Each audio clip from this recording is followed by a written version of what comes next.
Okay, अब अपने बात करते हैं WBC की। WBC को क्या बोलते हैं अपने? WBC को बोलेंगे ल्यूकोसाइट। क्या बोलेंगे? ल्यूकोसाइट्स। ल्यूको वर्ड कहीं पे मिले और एल्बा वर्ड कहीं मिले, उसका मतलब वाइट ही होगा। ठीक है, अभी क्लियर? अब देखो WBC के अंदर क्या होता है, न्यूक्लियस प्रेजेंट होता है। न्यूक्लियस प्रेजेंट होता है WBC के अंदर, क्लियर भी? और ये भी बोन मैरो में ही बनती है। उसके बाद ये कह रहा है कि WBC का मेन काम क्या है? मेन काम है इसका, मेन अगर फंक्शन की बात करें इसकी, तो ये क्या काम करती है? Defence mechanism of body, defence mechanism देगी और अपने को इन्फेक्शन से प्रोटेक्ट करती है। इन्फेक्शन प्रोटेक्शन करेगी WBC, क्योंकि जैसे बॉर्डर के ऊपर सोल्जर काम करता है, वैसे ही WBC क्या करेगी? अपनी बॉडी को इन्फेक्शन से प्रोटेक्ट करती है। उसके बाद देखें कि WBC के टाइप कितने होते हैं। तो अगर टाइप की बात करें तो टाइप्स इसके अंदर बेसिकली दो टाइप दिए हैं। एक तो होती है ग्रेन्युलोसाइट, ग्रेन्युलोसाइट्स, एक होती है ए ग्रेन्युलोसाइट। जो ग्रेन्युलोसाइट है इसमें क्या होंगे? छोटे छोटे ग्रेन्यूल्स प्रेजेंट होंगे। जैसे अगर बात करें अपने, मैं आपको दिखाता हूं WBC। तो WBC ग्रेन्युलोसाइट और ए ग्रेन्युलोसाइट दो प्रकार की प्रेजेंट होगी।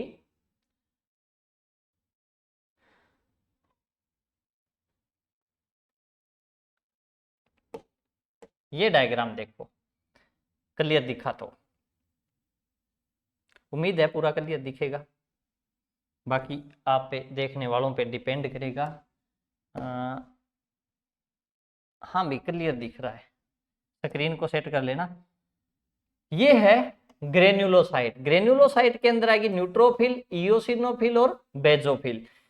इसके अंदर देखो, इसमें क्या छोटे छोटे ग्रेन्यूल्स पाए जा रहे हैं। इसमें छोटे छोटे क्या है? ग्रेन्युलोसाइट में क्या होगा? छोटे छोटे ग्रेन्यूल्स पाए जाएंगे, लेकिन ए ग्रेन्युलोसाइट के अंदर ग्रेन्यूल्स नहीं होंगे। तो ध्यान रहे, ग्रेन्युलोसाइट के अंदर न्यूट्रोफिल, इओसिनोफिल और बेजोफिल ये पाई जाती है। और जो ए ग्रेन्युलोसाइट है उसके अंदर लिम्फोसाइट होगी और मोनोसाइट होगी। क्या होगी? लिम्फोसाइट होगी और मोनोसाइट। और लिम्फोसाइट भी तीन प्रकार की होती है, एक बी लिम्फोसाइट, टी लिम्फोसाइट, एक NK सेल या नेचुरल किलर सेल होती है। ठीक है भाई? अब देखो, अब अपने बात करेंगे इसकी अलग अलग। तो अभी देखो, सबसे पहले अपनी बात करते हैं ग्रेन्युलोसाइट्स। ग्रेन्युलोसाइट्स, ग्रेन्युलोसाइट्स के अंदर सबसे पहले आती है अपनी कौन सी? अगर बात करें अपने इओसिनोफिल, किसकी? इओसिनोफिल की। इओसिनोफिल, अच्छा लग रहा है आज। इओसिनोफिल्स, इओसिनोफिल ये कह रहा है सबसे इंपॉर्टेंट रोल है इसका पैरासाइटिक रिएक्शन में। पैरासाइट्स, पैरासाइट इन्फेक्शन हो या एलर्जिक रिएक्शन हो, एलर्जिक रिएक्शन हो, उसमें काम आती है। ठीक है? जैसे प्रीवियस के अंदर देखें तो ये देखो, आपको दिखाई दे रहा होगा कि न्यूट्रोफिल का काम है फेगोसाइटोसिस का, और इओसिनोफिल का है काम पैरासाइट इन्फेक्शन हो। ठीक है? और बेजोफिल का काम होता है एलर्जी या इन्फ्लामेशन करने का, लेकिन इओसिनोफिल भी एलर्जी के अंदर काम आती है। क्लियर? तो अब देखो, जो इओसिनोफिल होगी वो पैरासाइटिक इन्फेक्शन के अंदर सबसे ज्यादा काम आती है, और ये ब्लू सॉरी ब्लू डाई की होती है। ठीक है? अभी ऑरेंज डाई की होती है, सॉरी ऑरेंज कलर की होती है इओसिनोफिल। उसके बाद बात करते हैं अपने बेजोफिल की। किसकी? Basophil, basophil. अब जो बेजोफिल है ये होती है ब्लू कलर की, ब्लू डाई, ब्लू डाई से ये स्टेन होती है। इसका मेन जो रोल है, इसने बताया कि हीलिंग के अंदर काम आती है। हीलिंग, वुंड हीलिंग के अंदर सबसे मेजर रोल किसका रहेगा? बेजोफिल्स का रहेगा। क्लियर? बस सिंगल सिंगल लाइन के हैं जो अपने को ध्यान रखना है। अब बात करते हैं न्यूट्रोफिल, जो वॉयलेट कलर की होती है। कौन सी? वॉयलेट डाई काम आएगी इसमें, किसके अंदर? न्यूट्रोफिल में। ये इंपॉर्टेंट है, न्यूट्रोफिल से क्वेश्चन आते हैं कि सबसे पहला तो ये क्या है, फर्स्ट लाइन डिफेंस। डिफेंस कि जैसे ही बॉडी के अंदर कोई बैक्टीरियल, वायरल या फंगल इंफेक्शन हुआ तो सबसे पहले कौन सी सेल बढ़ेगी? तो सबसे पहले सेल बढ़ती है न्यूट्रोफिल। कौन सी बढ़ेगी? न्यूट्रोफिल। क्लियर? उसके बाद ये कह रहा है कि न्यूट्रोफिल फर्स्ट लाइन डिफेंस रहेगा और इसके अंदर 2-3 लोब के न्यूक्लियस होते हैं। लेकिन न्यूट्रोफिल एक तो होती है ओल्ड वाली और एक होती है न्यू। एक क्या होती है? नई बनती है। जैसे कोई इन्फेक्शन हुआ तब क्या है, नई न्यूट्रोफिल बनती है। जो नई न्यूट्रोफिल बनती है उसे बोलते हैं बैंड। क्या बोलेंगे? बैंड। आगे बात समझ में? क्लियर? तो ये किसमें काम आएगी? बैक्टीरियल, वायरल या पैरासाइटिक इन्फेक्शन हुआ तो कौन सी काम आएगी? न्यूट्रोफिल। इसी प्रकार वुंड हीलिंग के अगर बात करें तो कौन सी आ जाएगी? बेजोफिल। इसी प्रकार अगर बात करें पैरासाइटिक या एलर्जिक रिएक्शन के अंदर कौन सी काम आएगी तो कौन सी काम आ जाएगी? जो सबसे पहले बताई थी, इयोसिनोफिल। क्लियर? इतना आपको ध्यान रखना है। अब है सबसे पहले बात करेंगे अब मेन जो है लिम्फोसाइट। कौन सी? लिम्फोसाइट। लिम्फोसाइट। ठीक है अभी ये लिम्फोसाइट वर्ड से ही पता चल रहा है कि लिम्फ नोड के अंदर पाई जाने वाली सेल होती है। हालांकि 1% लिम्फोसाइट है वो सर्कुलेट होती रहती है बॉडी के अंदर, ब्लड के अंदर, लेकिन कुछ लिम्फोसाइट ऐसी भी होती है जो पर्टिकुलर ऑर्गन के अंदर जाके फिक्स हो जाती है, जैसे फिक्स मैक्रोफेज भी बोल सकते हो। ठीक है, कुछ ऐसा भी है। तो ये देखो सबसे पहले इसने क्या बोला है कि लिम्फोसाइट बॉडी के इम्यून सिस्टम के अंदर सबसे ज्यादा हेल्प करती है। बॉडी के इम्यून सिस्टम के अंदर सबसे ज्यादा रेस्पॉन्सिबल होती है। और 1% जो मैंने बताया वो क्या करेगी? सर्कुलेट करेगी, सर्कुलेट इन ब्लड, ब्लड के अंदर सर्कुलेट कर देगी। लेकिन बाकी किसके अंदर हो जाएगी? लिम्फोइड ऑर्गन में, जैसे लिम्फ नोड में हो गई, स्प्लीन के अंदर हो गई, लीवर के अंदर हो गई। इस प्रकार जाके ये क्या हो जाएगी? उसके अंदर स्टोर रहती है। और कोई भी इन्फेक्शियस एजेंट जैसे ही जाता है तो वो सबसे पहले लिम्फ नोड में जाता है ब्लड के थ्रू। जैसे अगर मैं आपको थोड़ा सा यहाँ समझाऊं कि मान लो ओके, ये मान लो सेल है, ये क्या है? कोई टिश्यू है मान लो। ठीक है, इस टिश्यू के अंदर एक तो हो रही है ब्लड सप्लाई जो आर्टरी के थ्रू हो रही है, विनस ड्रेनेज है वो वेन के थ्रू हो रहा है। जैसे ये मान लो आर्टरी है, ठीक, ये इसे क्या कर रही है? ऑक्सीजनेटेड ब्लड सप्लाई कर रही है। क्लियर? और ये इसकी क्या है? वेन है। क्या है? वेन है, जो क्या कर रही है? गैस एक्सचेंज करके CO2 वाला ब्लड कैरी कर रही है। क्लियर? इसके अंदर एक और चीज होती है जिसे बोलते हैं अपने लिम्फेटिक वेसल। क्या बोलेंगे? ये है लिम्फेटिक वेसल।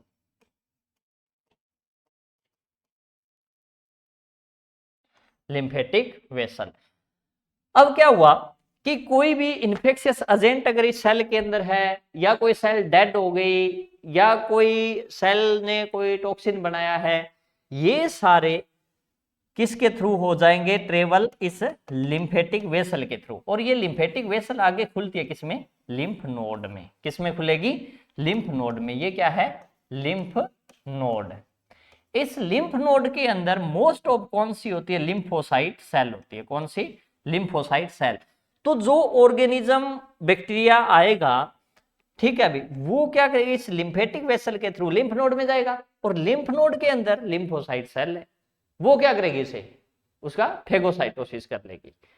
ठीक, तो इस प्रकार ध्यान रहे सेल या टिश्यू को ब्लड सप्लाई ऑक्सीजनेटेड हो रही है आर्टरी के थ्रू, लेकिन वेन के थ्रू डीऑक्सीजनेटेड ब्लड जा रहा है। लेकिन उसके अंदर से एक क्या और निकलती है? लिम्फेटिक वेसल निकलती है, जो आगे लिम्फ नोड से जुड़ती है। और लिम्फ नोड के अंदर क्या प्रेजेंट है, लिम्फोसाइट सेल, वो क्या करेगी, उस बैक्टीरिया का जो भी इन्फेक्शियस ऑर्गेनिज्म है उसका फेगोसाइटोसिस कर लेती है। क्लियर। अब उसके बाद अगर बात करें लिम्फोसाइट की, तो लिम्फोसाइट भी इसने दो प्रकार की बता दी। लिम्फोसाइट कितने प्रकार की है, दो प्रकार की है लिम्फोसाइट। लिम्फोसाइट दिख रहा है ना इस मार्कर से भाई, हाँ दिख रहा है। ये है दो प्रकार की, एक तो टी लिम्फोसाइट, लिम्फोसाइट, एक होती है बी लिम्फोसाइट। ध्यान रहे टी लिम्फोसाइट हो या बी लिम्फोसाइट हो, बनेगी कहां पे, बोन मैरो में, बनेगी कहां पे, बोन मैरो में। लेकिन बी लिम्फोसाइट बोन मैरो में ही तो बनेगी, और बोन मैरो में क्या हो जाएगा, इसका मैच्योरेशन हो जाएगा। क्लियर। लेकिन टी लिम्फोसाइट इसका फॉर्मेशन तो कहां होगा, इसका फॉर्मेशन तो होगा किसमें, बोन मैरो में, दोनों का फॉर्मेशन तो बोन मैरो में हो रहा, लेकिन इसका जो मैच्योरेशन है, अगर टी लिम्फोसाइट के मैच्योरेशन की बात करें तो वो किस में होगा, थाइमस ग्लैंड में। किसमें होगा, थाइमस ग्लैंड। जो आपने बात करी दोनों लंग्स है उसके बीच में जो मीडियास्टिनम कैविटी है उसके अंदर सिचुएटेड होती है थाइमस ग्लैंड, और जैसे जैसे एज बढ़ती है वैसे वैसे थाइमस ग्लैंड है वो डिसअपीयर भी हो जाती है। क्लियर भी। तो ध्यान रहे टी लिम्फोसाइट का मैच्योरेशन कहां होगा, थाइमस ग्लैंड में, और बी लिम्फोसाइट का मैच्योरेशन बोन मैरो के अंदर ही हो जाता है। क्लियर भी। उसके बाद टी लिम्फोसाइट की बात करें तो ये क्या करती है, सेल मीडिएटेड इम्यूनिटी देती है, क्योंकि इम्यूनिटी दो प्रकार की है, वैसे तो इनेट भी है एक्वायर्ड भी है, लेकिन यहां पे छोटा सा आपको समझाऊं तो एक सेल मीडिएटेड इम्यूनिटी होती है, एक एंटीबॉडी मीडिएटेड इम्यूनिटी होती है। ठीक है। तो जो सेल मीडिएटेड इम्यूनिटी है, कौन सी, सेल मीडिएटेड इम्यूनिटी, वो कौन देगा, टी लिम्फोसाइट। और एंटीबॉडी मीडिएटेड इम्यूनिटी की बात करें, एंटीबॉडी मीडिएटेड इम्यूनिटी, तो ये कौन देता है, बी लिम्फोसाइट। क्लियर। इतना ध्यान रखना, ये क्वेश्चन पूछा जाता है कि टी लिम्फोसाइट सेल कौन सी इम्यूनिटी प्रोवाइड करेगी, तो सेल मीडिएटेड इम्यूनिटी ये टी लिम्फोसाइट प्रोवाइड करती है। क्लियर भी। उसके बाद ये टी लिम्फोसाइट है वो जैसे मान लो कई बार ऑर्गन डोनेशन किया हुआ है और इम्प्लांट कर दिया तो उसको भी अफेक्ट कर देती है ये। ठीक है भी, ऑर्गन के रिजेक्शन में भी ये इसका अहम रोल होता है। अब बात करते हैं टी लिम्फोसाइट कितने प्रकार की होती है। T lymphocytes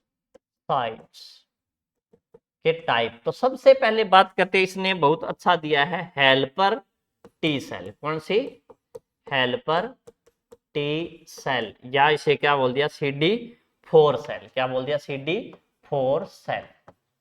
CD4 cell, CD का मतलब होता है क्लस्टर ऑफ डिफरेंशिएट। CD की फुल फॉर्म क्या होती है, कॉम्पैक्ट डिस्क, कंप्यूटर में होती है डियर। यहां CD की फुल फॉर्म क्या होगी, क्लस्टर ऑफ डिफरेंशिएट। क्लियर। तो CD4 सेल ये सबसे ज्यादा जब इंफेक्शन हो कौन सा, अगर बात करें फॉरेन बॉडी जैसे ही जाएगी। ठीक है। तो जैसे मान लो HIV का एग्जांपल दिया इसने, HIV इन्फेक्शन होगा, तो HIV इन्फेक्शन अगर है तो सबसे ज्यादा अफेक्ट किसके ऊपर होगा, सेल मीडिएटेड इम्यूनिटी के ऊपर, और सबसे ज्यादा डिस्ट्रॉय होगी टी लिम्फोसाइट, क्योंकि नॉर्मली अगर बात करें 950 होती है नॉर्मल वैल्यू इसकी CD4 सेल की। लेकिन ये जैसे ही HIV हुआ तो HIV क्या करता है, CD4 सेल को डिस्ट्रॉय कर देता है, और अगर CD4 सेल की वैल्यू आ जाती है 200 से कम, उस टाइम डॉक्टर क्या करते हैं, ART शुरू कर देते हैं, एंटी रिट्रोवायरल थेरेपी स्टार्ट की जाती है उस पेशेंट के लिए। क्लियर भाई। अब उसके बाद अगर बात करें दूसरी है टी लिम्फोसाइट, कौन सी, किलर टी लिम्फोसाइट। ये CD8 सेल होती है किलर वाली। ठीक है भाई, किलर। दूसरी कौन सी, पहली हेल्पर थी, दूसरी कौन सी है, CD8 सेल या फिर killer cell, killer cell, killer T lymphocyte, lymphocyte. ये क्या करेगी, जैसे ही कोई इन्फेक्शियस एजेंट एंटर करेगा बॉडी में तो ये लाइसोसोम रिलीज करेगी और लाइसोजाइम की वजह से उस एंटीजन को क्या कर देगी, डिस्ट्रॉय कर देगी। ठीक है, तो लाइसोजाइम एक्टिविटी कौन सी करेगी, CD8 सेल, और वो क्या करेगी, उस इन्फेक्शियस एजेंट को डिस्ट्रॉय कर देगी। क्लियर। उसके बाद है एक है suppressor, suppressor cell, suppressor T lymphocyte, lymphocyte. ये क्या करती है, decrease activity of killer cell, क्योंकि अपनी बॉडी में ना नेचुरल किलर सेल भी होती है। क्या होती है, नेचुरल किलर सेल। और वो नेचुरल किलर सेल क्या काम करती है कि कोई सेल जैसे ओवर ग्रो कर रही है, ओवर है, तो उसको डिस्ट्रॉय कर देती है। अगर अपना किलर सेल कम है, इसका मतलब इम्यून पावर वीक है। इम्यून पावर वीक है तो सेल जो ग्रोथ कर रही है तो वो क्या करेगी, ग्रोथ फास्ट करेगी, जिससे ट्यूमर भी बन सकता है। इसलिए कहते हैं ना, इम्यून पावर वीक है तो भी कैंसर हो सकता है, क्योंकि किलर सेल अपना काम नहीं कर पाएगी। क्लियर। उसके बाद है एक है मेमोरी सेल। कौन सी, मेमोरी सेल, यहां लिख देता हूं, मेमोरी टी लिम्फोसाइट। ये मेमोरी टी लिम्फोसाइट सेल क्या काम करती है कि कोई भी अगर प्रीवियस इन्फेक्शन हुआ है, कोई भी प्रीवियस इन्फेक्शन हुआ है और दोबारा से वो एंटीजन अगर अपनी बॉडी के अंदर एंटर कर रहा है तो ये तुरंत उसे रिकॉग्नाइज कर लेती है, तुरंत इसे क्या करेगी, रिकॉग्नाइज कर लेगी और दोबारा से उस एंटीजन को बॉडी के अंदर इंट्रोड्यूस नहीं होने देगी, जैसे चिकन पॉक्स। क्लियर। तो वो कौन सी होगी, memory T lymphocyte cell. Clear भाई।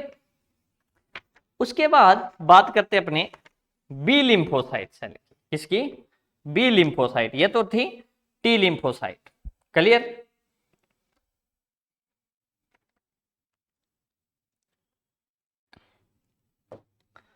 B lymphocyte,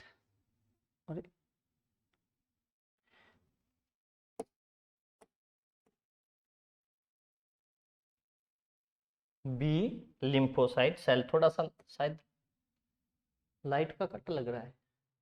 okay, B lymphocytes. ये बी लिम्फोसाइट सेल क्या काम करती है भाई, बी लिम्फोसाइट सेल काम करेगी, बॉडी फ्लूइड के अंदर प्रेजेंट होगी। कहां पे, बॉडी फ्लूइड के अंदर। और बॉडी फ्लूइड से जो इम्यूनिटी मिलती है अपने को, उसे बोलते हैं ह्यूमोरल इम्यूनिटी। क्या बोलेंगे, ह्यूमोरल। अगर नहीं समझ आ रहा, सही लिख देता हूं, ह्यूमोरल इम्यूनिटी। ठीक है भी, क्योंकि टी लिम्फोसाइट क्या कर रही थी, सेल मीडिएटेड इम्यूनिटी दे रही थी, लेकिन बी लिम्फोसाइट क्या करेगी, ह्यूमोरल इम्यूनिटी या फिर एंटीबॉडी मीडिएटेड इम्यूनिटी। कौन सी, एंटीबॉडी मीडिएटेड इम्यूनिटी देगी। ये इनेट होती है, बाई बर्थ भी हो सकती है। ठीक है भाई। अब बी लिम्फोसाइट है, फिटल लाइफ के अंदर तो क्या है, लीवर के अंदर मैच्योरेशन होगा, लेकिन जैसे ही अडल्ट लाइफ है तो उसके अंदर मैच्योरेशन कहां हो जाएगा, जो पीछे ही बताया, बोन मैरो के अंदर इसका मैच्योरेशन होता है। ठीक है अभी। और ये किसको एक्टिव करती है अभी, इम्यूनोग्लोबिन को। क्या है, किसको एक्टिव करेगी, इम्यूनोग्लोबिन। ये किसको एक्टिव करती है, इम्यूनोग्लोबिन। ठीक है, इनको एक्टिव करती है। अब इम्यूनोग्लोबिन क्या है, ये मैंने पहले ही बताया था आपको कि बाकी सारे ग्लोबिन किस में बनते हैं, जितने भी प्लाज्मा प्रोटीन है वो सारे लीवर में बनते हैं, लेकिन एक इम्यूनोग्लोबिन एक ऐसा प्रोटीन है जो बोन मैरो में बनेगा। और इम्यूनोग्लोबिन एक प्रकार की सर्कुलेटिंग एंटीबॉडी है, ब्लड के अंदर सर्कुलेट करती है। ये इम्यूनोग्लोबिन कई प्रकार के होते हैं। ठीक है भाई। और एंटीबॉडी मीडिएटेड इम्यूनिटी देते हैं, जैसे इस प्रकार बोलते हैं कि IgG, IgA, IgM, IgD, IgE, इस प्रकार होते हैं। क्लियर भी। तो अब इम्यूनोग्लोबिन की बात करते हैं, तो सबसे पहले बात करते हैं आईजीजी की। आईजीजी आईजीजी अगर बात करें तो ये देता है अपने को second line defence. Second line defence देगा। ठीक है भाई, सेकंड लाइन डिफेंस, जैसे मान लो कोई इन्फेक्शियस एजेंट आया तो पहली बार तो एक्टिव कौन सा होगा? आईजीएम, क्योंकि फर्स्ट लाइन कौन दे रहा है? फर्स्ट लाइन कौन सा देगा? आईजीएम। लेकिन सेकंड लाइन कौन सा दे रहा है? आईजीजी। क्लियर? इस बात का अपने को ध्यान रखना है। तो अब इम्यूनोग्लोबिन की बात करें तो आईजीजी मोस्ट अबंडेड है। ये क्वेश्चन पूछा जाता है, मोस्ट एविडेंट कौन सा है, कि सबसे ज्यादा कौन सा इम्यूनोग्लोबिन अपनी बॉडी में पाया जाता है? तो कौन सा पाया जाएगा? आईजीजी। क्लियर? उसके बाद अगर बात करें कि ये प्लासेंटा के थ्रू भी क्रॉस होता है, प्लासेंटा के थ्रू कौन सा इम्यूनोग्लोबिन क्रॉस होता है, ये भी क्वेश्चन इंपॉर्टेंट है, ये भी पूछ लेता है। ठीक है भी। और उसके बाद ये कह रहा है कि अगर आईजीजी का लेवल बढ़ा हुआ है तो वो शो करता है कि क्रोनिक इन्फेक्शन है। क्लियर? उसके बाद बात करते हैं अपने आईजीएम की। किसकी? Immunoglobin M. ये बोलते हैं इसे मैक्रो। इसका साइज लार्ज होता है। देखो, लार्ज अमाउंट में, ज्यादा अमाउंट में तो कौन सा पाया जाएगा? आईजीजी। लेकिन सबसे बड़ा कौन सा है? आईजीएम। सबसे पहले फर्स्ट फॉरम, ह्यूमन बॉडी में फीटल लाइफ में सबसे पहले बनने वाला कौन सा है? तो ये भी एचएससी ने पिछली बार भी पूछा था कि सबसे पहले कौन सा इम्यूनोग्लोबिन बनता है, तो आईजीएम। और ये मैक्रो है, साइज इसका बड़ा है। ठीक है? और ये क्या करेगा? सेकंड लाइन डिफेंस देगा। क्या देता है? सेकंड लाइन डिफेंस देगा। फर्स्ट लाइन तो नहीं, उल्टा हो गया, ये फर्स्ट लाइन देता है, क्योंकि सेकंड लाइन आईजीजी देता है, जो मैंने पहले ही बता दिया। इतनी बात समझ में आ गई? अब देखो, पेंटामेरिक स्ट्रक्चर होती है इसकी। पेंटामेरिक स्ट्रक्चर, ये भी पूछ लेता है कि पेंटामेरिक स्ट्रक्चर कौन से इम्यूनोग्लोबिन की है? तो पेंटामेरिक स्ट्रक्चर भी की कौन से इम्यूनोग्लोबिन की होगी? आईजीएम की होगी। क्लियर भी? और सबसे पहले बनने वाला भी यही होगा। ठीक है भाई। उसके बाद बात करते हैं आईजीई। जो आईजीए है वो बॉडी फ्लूइड में होता है। आईजीए है वो बॉडी फ्लूइड में होता है। ये भी पूछ लेता है कि ब्रेस्ट मिल्क के थ्रू कौन सा मिलता है? ब्रेस्ट मिल्क के थ्रू कौन सा मिलता है? तो आईजीए ही मिलता है। क्लियर भाई? अब बात करते हैं आईजीई। आईजीई ये भी जरूरी है। ठीक है, इसके बारे में भी बात कर लेते हैं, क्योंकि इससे भी क्वेश्चन पूछा जा सकता है, क्योंकि मोस्टली इसी से क्वेश्चन पूछा जाता है। आईजीई ये एलर्जिक रिएक्शन के लिए रेस्पॉन्सिबल है। एलर्जिक रिएक्शन के लिए रेस्पॉन्सिबल है, या फिर एनाफाइलेक्टिक रिएक्शन में कौन सा हेल्प करता है? आईजीई। क्लियर? क्योंकि ये आईजीई क्या करता है? हिस्टामिन रिलीज करवाता है। जैसे मान लो, अगर मैं आपको बताऊं कि कोई एंटीजन है, चलो कोई एलर्जन है, मान लो कोई एलर्जन है, एंटर कर गया किसमें? ब्लड में। ब्लड में एंटर करते ही अपने ब्लड के एक नेचर है, वो क्या करता है? कीमो अट्रैक्टेंट रिलीज करेगा। क्या? Chemo attractant. कीमो अट्रैक्टेंट एक ऐसा परफ्यूम है जो तुरंत इम्यूनोग्लोबिन को पता चल जाता है कि कुछ ना कुछ ब्लड के अंदर आया है। कीमो अट्रैक्टेंट रिलीज होते ही आईजीई आएगा। कौन सा आएगा? आईजीई। आईजीई आते ही ये क्या करेगा? मास्ट सेल को स्टिमुलेट करता है। किसको? Mast cell. ये क्या करेगा? मास्ट सेल को स्टिमुलेट करेगा। मास्ट सेल तुरंत क्या करेगी? हिस्टामिन रिलीज कर देगी। क्या रिलीज करेगी? हिस्टामिन।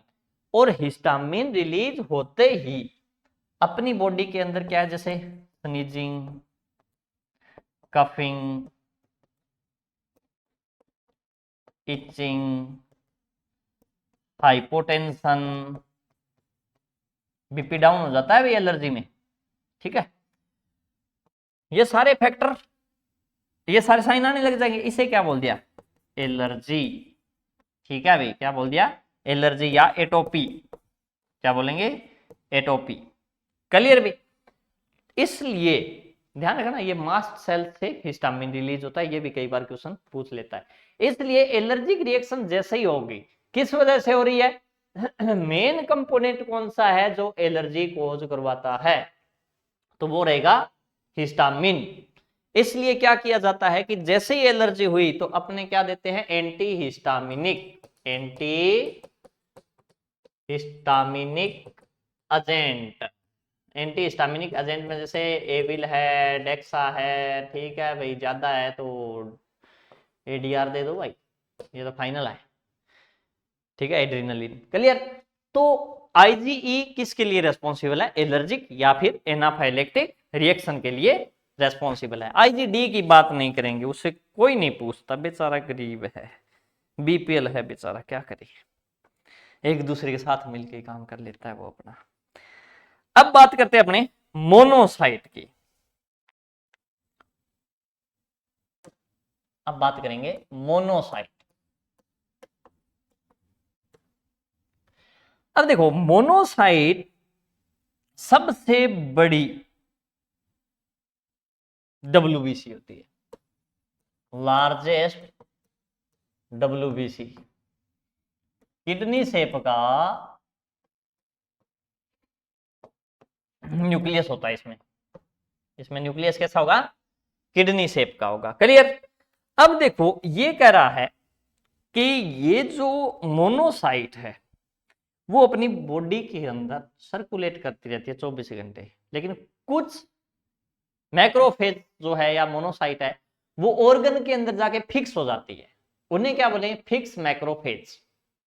ठीक है, क्या है? बाकी तो क्या करेगी? ब्लड के अंदर सर्कुलेट करती रहेगी, लेकिन कुछ क्या हो जाएगी?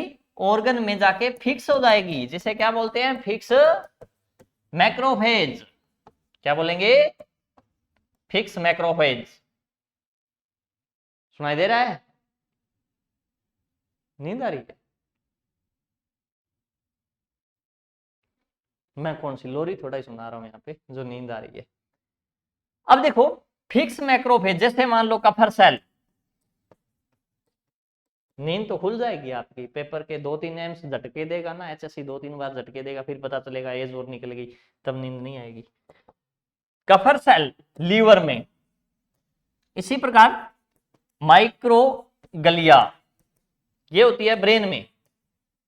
ठीक है अभी, ये क्या होती है? फिक्स मैक्रोफेज होती है जो ऑर्गन के अंदर होती है। क्लियर भी? ये भी किसका टाइप है? मोनोसाइट का टाइप है। क्लियर? अब भाई उसके बाद और तो इसके अंदर फेगोसाइटोसिस प्रोसेस करेगी, और फेगोसाइटोसिस किस प्रकार होता है ये मैं आपको माइक्रोबायोलॉजी के अंदर बताऊंगा। ठीक है भाई, अब ये डब्ल्यूबीसी होगी, अब आ गई प्लेटलेट्स। अब बात करते हैं प्लेटलेट्स की। चलो ऐसे ही लिख देता हूं, प्लेटलेट्स। इसे क्या बोलते हैं? थ्रोम्बोसाइट्स बोलते हैं। क्या बोलेंगे इन्हें? थ्रोम्बोसाइट बोलते हैं। क्लियर? अब देखो, थ्रोम्बोसाइट के अंदर इसने क्या बोला है कि ये भाई मेगा कैरियोसाइट सेल से बनती है। किससे बनेगी? मेगा कैरियोसाइट सेल से। मेगा कैरियोसाइट सेल बनेगी बोन मैरो में, फिर वो क्या करेगी भी? थ्रोम्बोपोइटिन हार्मोन के इन्फ्लुएंस से छोटे छोटे टुकड़ों में टूट के प्लेटलेट बन जाती है।